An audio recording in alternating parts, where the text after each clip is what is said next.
Participate in the home run derby. Said this yesterday, and he said, I'm going to put on a show. So he does not lack for confidence. I mean, you're in the home run derby. And then when the game started yesterday, he hit his 22nd home run.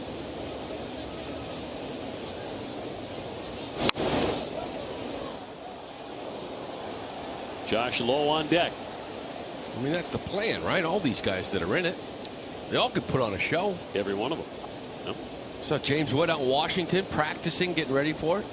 It'll be fun to watch him in it. It's always a blast. I mean, there's nothing else on television. It's kind of a great summer experience. Watching a home run derby. We'll pop that back out of play.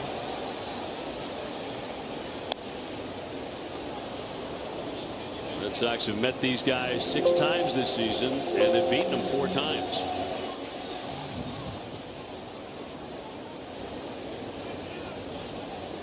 Buehler's 1-2. Knocks the helmet off high and tight.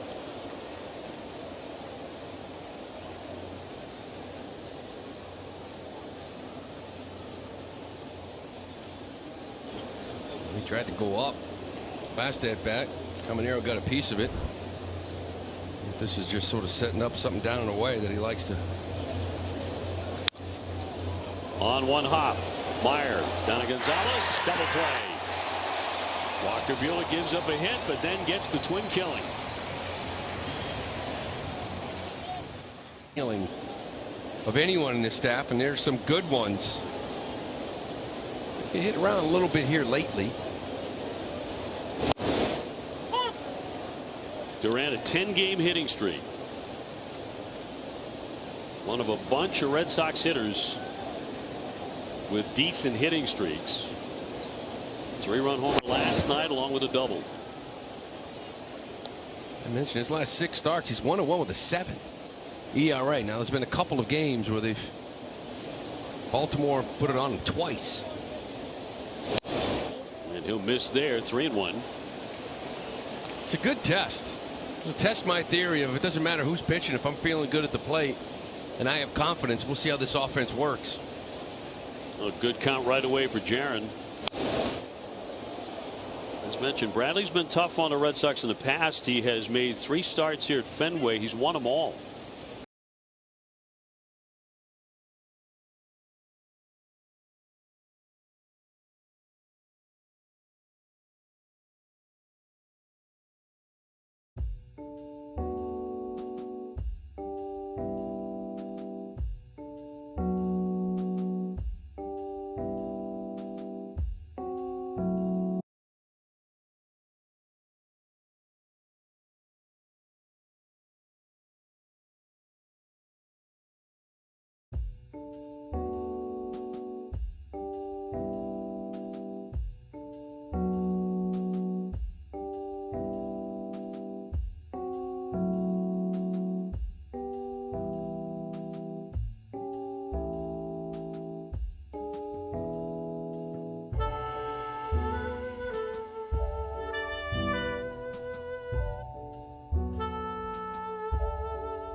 Swing and a miss. Strikes out the second consecutive 100 with a really nasty sweeper. So they're seeing some positive signs in terms of using early draft picks in order to take pitchers and help them get better.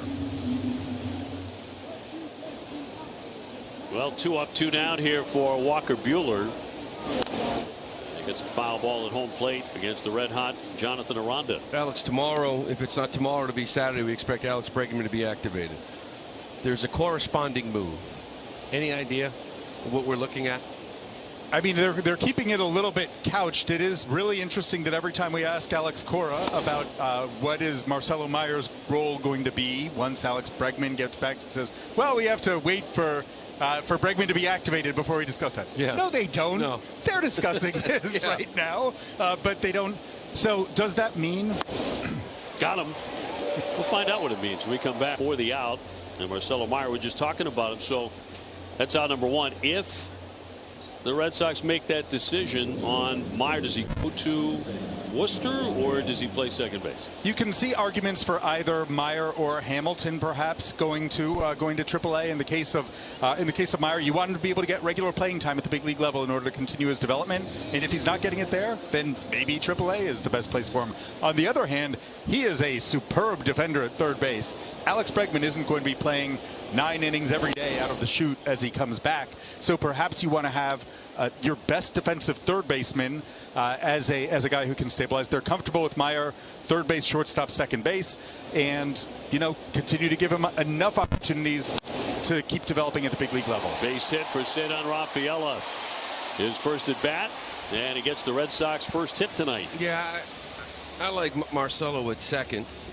I know everybody loses their mind when he doesn't play against lefties, and it's just we had 2 stretches against the Yankees and what we recently went through. But when you're a platoon guy and you play against righties, to me, you're an everyday player. It's not like, well, Willie Abreu doesn't play against lefties. Should we send him down to get regular play? You know what I mean? Time. It's like, no, I want him at second, and when Bregman needs a day off, I want him at third. Yeah, I don't think there are going to be too many more stretches of 4 to 5 consecutive days of left-handed starters from the opposing team. And if that happens, then you end up with him in a lot of pinch hitting situations against righties later in games. Talking with Alex Spear of the Boston Globe now.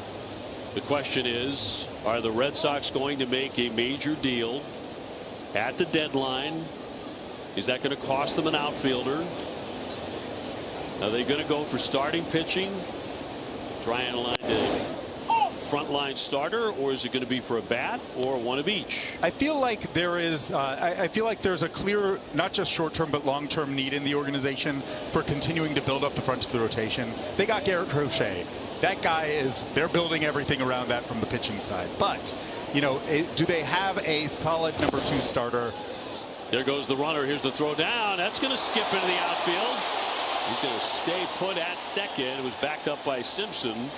And the Sox have a man in scoring position. It was a great read by Cedar. Ball in the dirt, right? If we're not going to be stealing, we're following the baseball. It gets in the dirt. Great read. Dice can't make it up. And he gets in scoring position. The minute it hits the dirt, he's gone. That's one thing. These guys, they can run, but if you're not stealing on the pitch, this is what you need to do, right? Look for balls in the dirt. So it's a wild pitch, getting it down to second. And Duran 0 for 1 trying to pick him up. No score in the third. Taking on Taj Bradley tonight. And he'll flick that foul. That dirt ball read, Lou, does kind of speak to the way that the Red Sox are playing right now, in which this is not just a monolithic offense, or it's not an offense that is scoring runs in one way. They are finding different ways to kind of push the envelope, and it's Jared Duran obviously has been a catalyst in terms of how he runs in the past, but what we're seeing from Rafaela, what we're seeing from Trevor Story as a base stealer, what we're seeing from Roman Anthony scoring from first on a single has been pretty interesting. That cutter at 91 puts him away. Fans for the second time. And 2 down.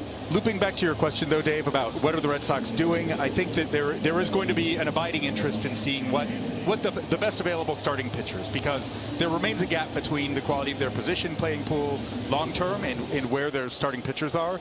And so is there a number 2 pitcher who's going to be available? Don't know. That's a tricky one. That's a rarity at the deadline. Last year, the White Sox dangled Garrett Crochet, but ultimately decided that wasn't the right time to move him, because the number of teams that were interested in matching up with them, you just don't get the full number of suitors in the middle of the season for a guy like that you do in the offseason. Anthony 0 for 1, struck out first time up. Cedar on at second, and 2 away. And I think dual movement of pitches and then being able to translate that to games is unbelievable, and it's really quite remarkable to see the at-bat to at-bat adjustments from him. Whether that at-bat right after Bradley kind of blew his doors off in the first at bat. Or you think back a couple days ago to that left-on-left homer against Gomber of the Rockies after he had hit a ground ball single earlier in the at bat, and then he made the adjustment to figure out the contact point to drive it out of the park. Anthony takes off and the throw's high. He's got a stolen base. So along with a 7-game hitting streak, guys, not a burner, but a good base runner. A smart base runner. There are times when going from home to first, he actually exhibited plus run times in the minor leagues, which is really interesting for a guy who has his kind of size and physicality. But I think that I think that his running game in the future is going to be predicated mostly on his intelligence rather than pure speed, because he is a bigger guy. Toro taken off the plate. By the way, a scoring change on the Chandler Simpson bounding ball that was originally ruled an error on Gonzalez. They've changed that to a single. If Chandler Simpson puts a ball in play, then it's a reasonable thing to say that it might be a hit. I would say it's reasonable, yeah. Good news for the Red Sox as far as that error total, and that's going to be ball 4. So Red Sox with a couple of hits, a wild pitch, a stolen base, and now a mound visit. Really interesting balancing act, though, right? Because we've seen these dials getting twisted before. It's great if you stay in the strike zone, but there's danger that you become passive and you take too many pitches that are down the middle. This is what Tristan Casas had happen at the beginning of his major league career, where it was like, hey, he's striking out, looking at in a lot of at bats, and then ultimately became a little more aggressive. Using that knowledge of the strike zone, he was able to unlock something once he became more aggressive. Anthony is closer to a really nice balance right now of attacking. You saw the pitch that he just swung out against Bradley. That was a pitch he should be swinging at. He did. Narvaez hit a bomb last night. Struck out his first trip here tonight. Caught looking on a third strike, but 434 feet last night. There's some juice. Yeah, I had to just talk to him a little bit today on the field. Just talking about his approach, right? How he could pull side power, but the line drives the other way, and you know, his 2-strike approach. He doesn't try to do too much. Sometimes gets a little pull happy, gets himself in trouble, but just a very mature approach in the box. High and tight, and he's really excelled in these spots. Runners in scoring position, 2 out, batting .345. Precisely because of what you're talking about, where there's a versatile approach. He understands that in certain situations, yes, you drive the ball pull side, but in other situations, when there's an expansive right center field that is pretty well uncovered, you can also shoot, you know, just kind of flip a line drive over the second baseman's head and driving a run that way. 1-2. Then he swings to pull against a 96-mile-an-hour fastball. 96, yeah. Red Sox trying to tack on another one. Roman Anthony drove in the first and stole a base. Toro took a walk. 2 down and 2-2. The really interesting thing is going to be to see how he handles the workload of being a big league catcher in the second half, because this has been he's been so valuable for the Red Sox. Can he sustain that at a workload level that he's never experienced before in his professional career? 2-2 foul back. Yeah, and that's where, you know, I think Connor Wong comes into play.